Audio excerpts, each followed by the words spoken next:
महात्मा गांधी मार्गरे स्वाधीनता दिवस पालन उपलक्षे जो उत्सव अनुष्ठित होगापी जाऊँगी ता महासमारोह अनुष्ठित हम माननीय मुख्यमंत्री पताका उत्तोलन कर उद्बोधन देवे एवं से जहाँ जहाँ आनुषंगिक व्यवस्थार आवश्यकता रही सबु प्रकार पदक्षेप नि सब व्यवस्था करा सिक्यूरीटी व्यवस्था आपंकर कमिशनर पुलिस कि डीजी पुलिस कहे किंतु सबु प्रकार व्यवस्था करा सर्वतो भाव उद्यम करा ये उत्सव अत्यंत सफल हम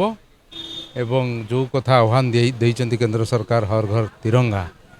से उपलक्षे मध्य समस्त मनरे गोटे देश मातृका प्रति समर्पण भाव उद्रेक करने जो प्रकार उत्सव आवश्यकता रही से अनुसार व्यवस्था करा